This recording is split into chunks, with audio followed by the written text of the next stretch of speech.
తోక మీద ఎందుకు ఆడుకుంటున్నావు, నీకు అర్హత లేదు అని అంది సింహం. అప్పుడు ఎలక అన్నది, క్షమించండి, నేను మళ్ళీ చేయను మహారాజా అని అంది ఎలక.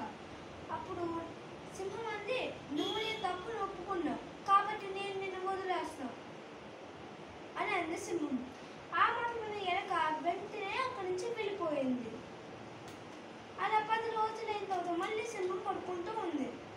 అప్పుడు ఒక వేటగాడు చూసి, ఈ సింహాన్ని కాస్త బోనం పెడితే బోనంత డబ్బు రాడు, అందుకే ఈ సింహాన్ని తొందరగా వలలో వేసి బోన్కి ఇచ్చేయాలి అని అనుకున్నాడు.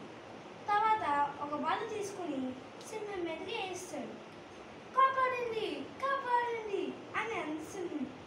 నిన్ను ఎప్పుడు కాపాడలేవు, నువ్వు బోన్లో ఉంటావు, ఇక్కడ ఉండలేవు అని అనుకుంటూ ఇక్కడి నుంచి వేటగాడు వెళ్ళిపోయాడు భోజనం. అప్పుడు సింహం అడుపులు వెళ్ళిన ఎలక అక్కడికి వచ్చి పదతాడును తెంపి అతని స్నేహితుడిని కాపాడింది.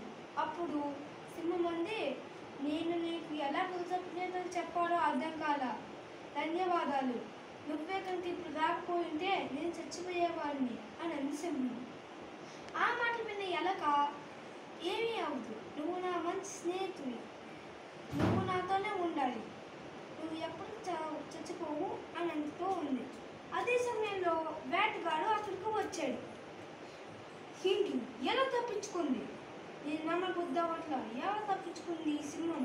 అప్పుడు అంది సింహం, నేను ఎలా తప్పించుకున్నా సరే, ఇప్పుడు నువ్వే ఎలా తప్పించుకుంటావు నేను చూస్తా అని ఎలతో వేటగాడిని చంపేసింది. నీతి, ఈ కథలో నీతి ఏంటంటే, ఎప్పుడైనా మన స్నేహితుడికి సహాయం చేస్తే మళ్ళీ